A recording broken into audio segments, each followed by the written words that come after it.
come on. Massive result for Real Madrid. Real Madrid beat Stuttgart 3-1 last night in the Champions League. And all I've seen is negativity. Now, I'm not one of those people who looks through the comments, who looks through Twitter and thinks, do you know what? We only have to be positive about Real Madrid. I am the first person to criticise that team. Definitely. There are players that I would happily want sold tomorrow, but that's not the case here. There are too many fans that almost have a sense of entitlement when it comes to Real Madrid. I've seen some fans saying that they expected us to win the game 5-0, 6-0, 7-0. What's that all about? We are playing a Champions League game. Stuttgart were always going to come to the Bernabeu and be brave. They had nothing to lose. They would have looked at that fixture list, seen this one on the horizon, Santiago Bernabeu, Real Madrid, match day 1. Do you know what, lads? Let's go. Leave nothing behind, give everything on that pitch, and let's see what we get as a reward. And that's exactly what they did. It is no surprise that they absolutely peppered our goal, particularly in the first half, because that's what they were hoping to do. It's a little bit like a few years ago when Ajax came to the Bernabeu and completely ripped us apart. And it had the potential to be similar tonight. If it weren't for Courtois, who was absolutely inspired, but he's consistent as well, let's be honest. There is a reason why you talk about him and I'd say Alisson Becker from Liverpool as the top two in world football right now. But nevertheless, this was not unexpected. We have zero entitlement to expect to win these games 7-0. And I feel like this comes from our reputation in the Champions League. But if you remember, go back a season and you kind of had a similar thing. You had Courtois, Militao, Alaba all out with cruciate ligament damage. You had Benzema who'd gone to Saudi Arabia, been replaced by Joselu, and you had Real Madrid fans thinking, what's this? Where's our striker? What are we going to do? We've got three key players out with long-term injury and zero replacements. Everyone pictured gloom and doom, and what happened? We got through. This reminds me heavily of what Zidane used to say when he was in charge of Real Madrid. He always used to say the same line, we have to suffer. We have to suffer through these games. And I don't think that a lot of Real Madrid fans understand that we do not have the players to dominate the game in the same way that a Manchester City would. And that sounds like an absurd statement, but it's not how we win games. If we play City tomorrow, do you really think that we are going to take the game to them, try and dominate the possession? It's not going to happen. Last year, we eliminated City and we stuck to a game plan. We were very, very tight, very defensive. We pressed in groups when we needed to, and we made our opportunities count. We still didn't score many goals. We relied on penalties, but it doesn't matter. That was the game plan. The players executed it. We won. We went through. It's as simple as that. You have to react to situations, but we have no entitlement to go and dominate these teams. Another thing that keeps coming up, oh, in the Champions League, that was such a good performance. We're so free flowing, all of these attacks, all of these opportunities. Why can't they do that in the league? It's because if you watch the league, teams sit back against us. They defend with two banks of four, and they say, do you know what? There's zero space here. If you get through, fair enough. If not, we'll take the 0-0. They look at a player like Mbappe and they think, do you know what? You operate well with space, so we cut off the space. There's nothing for you to operate in. You're feeding off scraps. You're going to have to produce something of magic. And can you blame them? You can't. At the end of the day, we did the same against City. We set up with a very clear game plan. And I hate when people say, oh, it's like you're the second best, you're the passive team, you should be more proactive. No, you win the game. It was exactly the same under Jose Mourinho. Jose Mourinho's football at times wasn't pretty.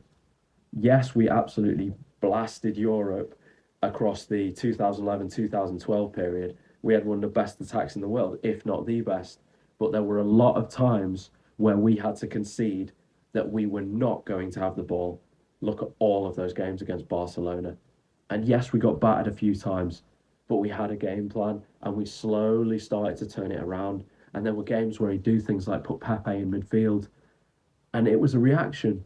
He knew that he had to do something tactical to create the difference. Here's what I'm seeing from Real Madrid. So obviously Courtois saved us last night. You can't deny that. And obviously the team still hasn't got that balance. And the players know it as well. Listen to Jude Bellingham in his interview after the game. They're missing Tony Kroos. They all know it. It's the elephant in the room. Everyone knew this. They've had to switch back. They're playing with a 4-3-3 to try and accommodate Mbappe. And that midfield are not ticking the same way that they did last season. There is no one with the same profile as Tony Kroos in the squad. You could argue you've got players who could retain the ball, who could keep things ticking over, like a Dani Ceballos. He is leagues below Tony Kroos, and he spends most of his time on the treatment table. Luka Modric is 39. Yes, he came on. Yes, he assisted the goal. Yes, he's a really positive player, but he can't do it for the whole game. We do not have the profile to replicate what we had last season, and yet we're still winning the game, just like we did at the weekend, albeit with penalties. Why? Because we've got absolute monsters in that team. Kylian Mbappe keeps getting a lot of stick. I saw positives last night again. I saw a player, particularly on that left side, he really does want to play there. That inside left channel is made for him, where he just ghosts past players. They don't even see it coming. He's already past them by the time they've realised it, unleashing shot after shot after shot. His goal was brilliant. Classic counter-attacking play. And yes, it comes through a little bit of a defensive mistake, but what a ball from Tchouaméni. And I saw that a lot last night. Exactly what I was hoping we would do. Tchouaméni, and I saw Bellingham do it in the second half to release either Vinicius or Mbappe down the left. Playing the ball first time as quick as you possibly can to unleash that pace that you've got up top. Because it works. Why not use one of the best weapons at your disposal? It was like back in 2012 when we had the likes of Di Maria, Cristiano Ronaldo. Ozil, Xabi Alonso were never afraid to play the early ball, set them off, put them in one-on-one situations and see what happens.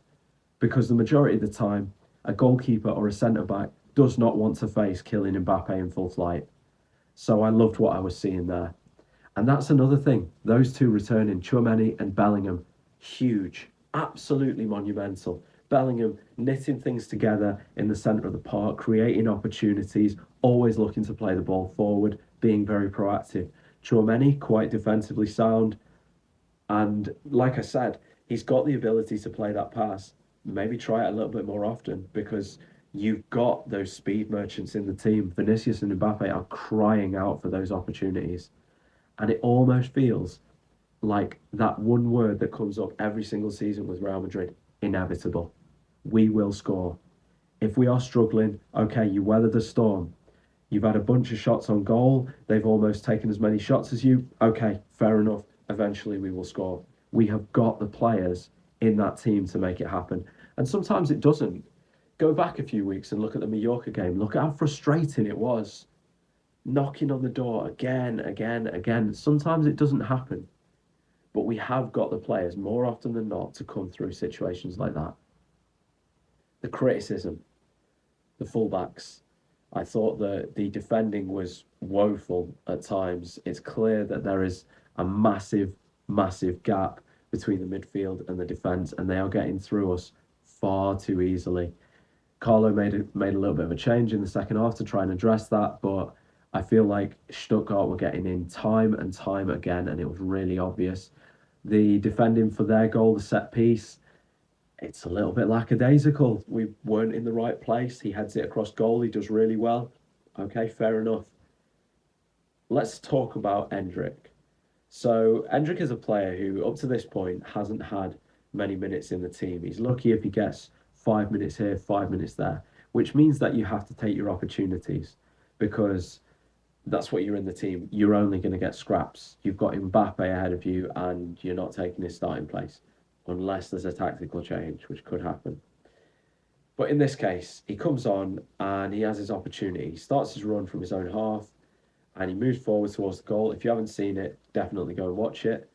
But it's really, really interesting because he's got Vinicius who peels off to drag a defender. He's got Mbappe doing exactly the same thing. They both spread the play to allow him the space to keep moving forward. And he unleashes his shot early. You could argue that he's gone too early, but it results in the goal. For a player as young as Endrick to have those two giants ahead of you and to neglect to pass to them and to decide, you know what, I'm going myself, that tells you everything about that player. He has got goals on his mind and he believes in himself. He's backing his ability to come through. More of the same, because those are the best strikers out there. Just look at Erling Haaland. The reason that he is the most lethal striker on the planet is because as soon as he goes through, he knows what he's going to do. He knows, I'm going left, I'm going right, this goes over the keeper, I'm going for the near post, the far post. He's made that decision. You can see with other strikers, they have that moment of hesitation where they go through, they second guess themselves, they look at the movement of the keeper, they think, oh, he's going to get to me, maybe I should go round him. And before you know it, the chance is gone. Not in the case of the best strikers. More of the same from Endrick. That was phenomenal. So I feel like I've addressed a lot during this video. I do feel that some Real Madrid fans are guilty of a sense of entitlement, and I would say that we are still a work in progress. It's still very evident that the midfield balance is not there. That's obvious. We do not have a like-for-like Toni Kroos replacement, so we have to build around it. We have to make sure that if we want to press, we all press. If we want to make sure that that is a little bit tighter defensively, then the positioning needs addressing, because at the minute you can drive a train through the middle of our defence. So there's clearly some issues there. We're lucky that we've got Courtois, and we're lucky that we've got absolute killers in that side. What we decide to do in the end regarding Mbappe and Vinicius is anyone's guess, but what I saw last night, Mbappe is a monster.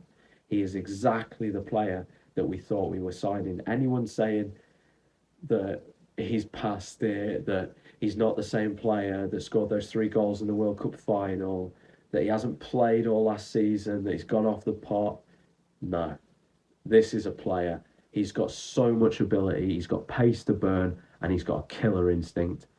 And if he needs to take that position, I'm open to it. Vinny better shape up, or we juxtapose the forward line and play 2 up top. But what I've seen is that this man is going to be the difference for Real Madrid.